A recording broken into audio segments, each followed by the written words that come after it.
Saïd Elmala, voici le nouveau talent du football allemand, peut-être le nouveau crack du Paris Saint-Germain. Le journal allemand Bild envoie le nouveau talent du football germanique au Paris Saint-Germain, un joueur qui serait ciblé par la direction du Paris Saint-Germain.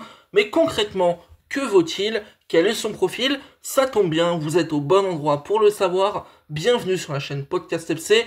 On va évoquer le profil, un peu la situation de Saïd Elmala du côté de l'Allemagne. Est-ce que concrètement il peut venir au PSG? Est-ce qu'il peut être une recrue intéressante pour les Parisiens? On va l'évoquer, installez-vous tranquillement, on va y aller sans plus tarder. Alors déjà, avant de commencer, je voudrais quand même remercier mon ami Atlantis, voilà, sur Twitter, que je vous invite évidemment à aller follow. C'est un supporter de Cologne, il me semble, voilà, qui est le club où joue tout simplement Saïd Elmala. Il m'a littéralement donné toutes les informations pour cette vidéo.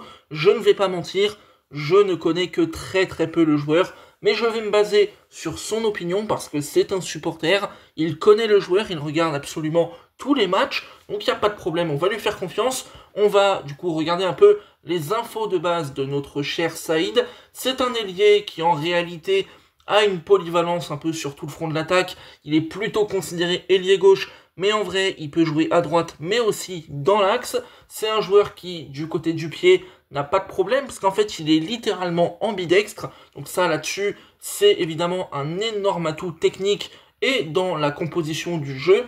C'est un joueur qui, d'après Bild, est évalué à 20 millions d'euros pour une offre au Paris Saint-Germain. Il a un contrat qui est jusqu'en 2030. C'est un profil qui, malgré le fait qu'il soit ailier, fait quand même 1m87. Il arrive quand même, malgré tout, et on le verra dans le profil, à être très intéressant physiquement. Il a seulement 19 ans. Il est international U21 en Allemagne. C'est un joueur qui, en réalité, peut être sélectionné et par la Turquie et par l'Allemagne. Mon ami me dit qu'il va faire la Coupe du Monde de manière assez certaine, vu la saison qu'il est en train de réaliser.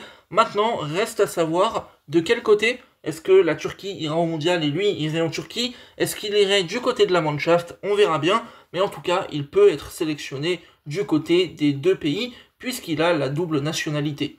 Elmala aussi, il faut le dire, c'est quand même une révélation en Bundesliga. J'irais même jusque dire une grosse révélation. C'est un mec qui est actuellement en train de casser la baraque. Vous en avez forcément entendu parler. Il brille en club, il fait beaucoup de belles choses, il fait parler, et pour cause, son profil est vraiment intéressant. C'est un joueur, en fait, faut imaginer que c'est un déstabilisateur de défense, un véritable pétard, en fait, dans une défense. Il va permettre vraiment, limite à lui tout seul, de créer du danger, d'amener des situations en solo, et en fait, dans les moments où tu vas être peut-être un peu bloqué face à un bloc bas, face à une défense qui est bien regroupée, qui défend bien, lui a possiblement le profil technique, le talent et aussi l'envie, la folie pour aller provoquer constamment. Il va sans cesse perturber les défenses, toujours aller dribbler. C'est vraiment, on m'a dit et répété, un joueur très provocateur. Comme on l'a évoqué aussi, c'est un joueur qui, au-delà de son aspect technique intéressant, physiquement est intéressant. Il est évalué à 1m87 au niveau de la taille. J'ai même des données sur internet qui me disent 1m90. Il a que 19 ans, c'est un beau bébé, on peut le dire. Il résiste au duel, il a ce côté technique où il va toujours dribbler, provoquer le 1 contre 1 contre la défense inlassablement. J'avais fait une vidéo il y a quelques mois sur Franco Mascantuono.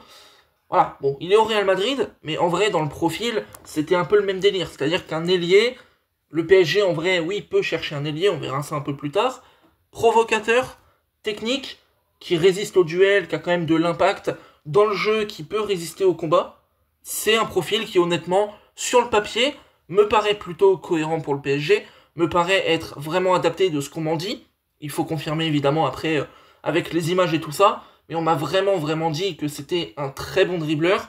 Sur le plan des statistiques, il en est à déjà 4 contributions, on va dire, 3 buts et une passe décisive, mais avec un temps de jeu quand même qui est que 260 minutes seulement.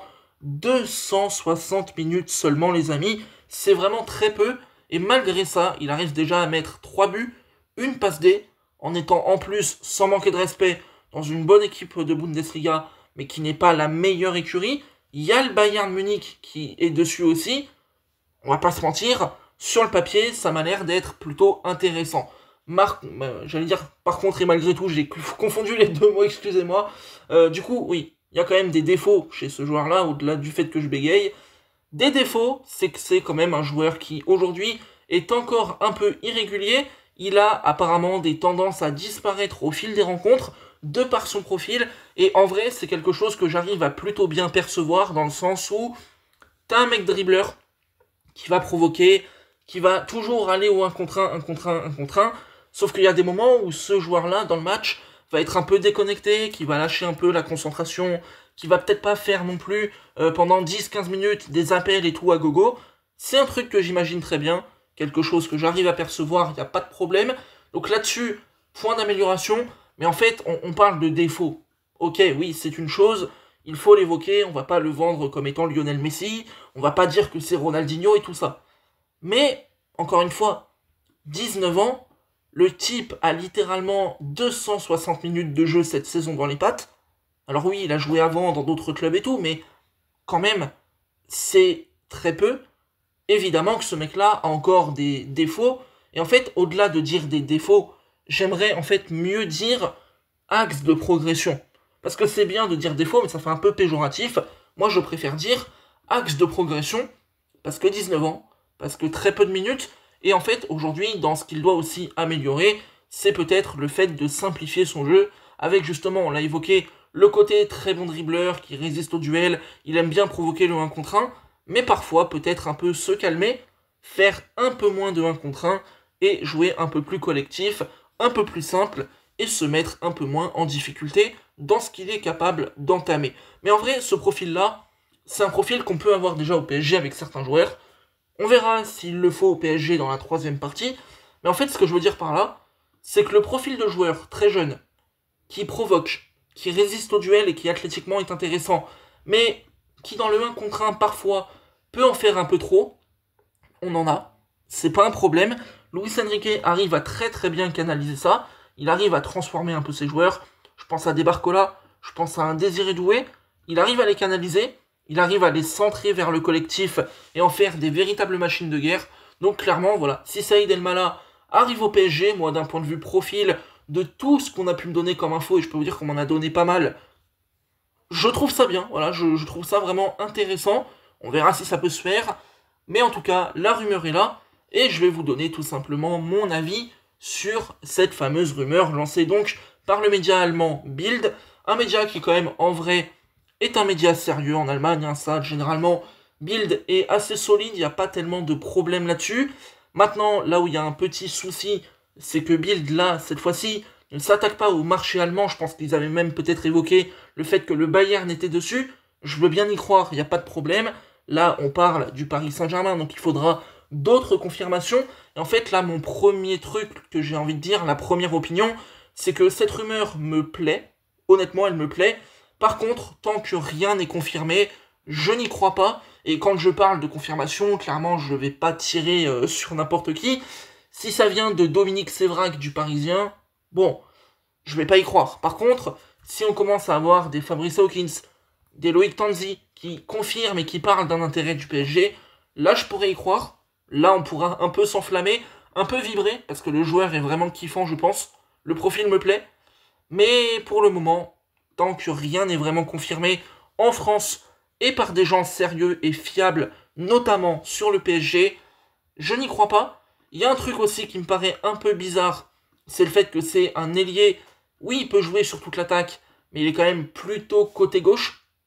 T'as Kvara, t'as Barcola, ça fait déjà pas mal, il y a de la concurrence. Ibrahim Mbaye, si on est factuel, il est quand même aujourd'hui meilleur à gauche qu'à droite. Ça te ferait 3 joueurs à gauche, un peu moins à droite. Est-ce que vraiment c'est le profil que tu veux signer? Je pense que le PSG, oui, veut un ailier, veut un joueur créatif et tout, pas de problème, ça colle. En plus, on l'a noté, mais jeune joueur, très talentueux, c'est carrément PSG compatible.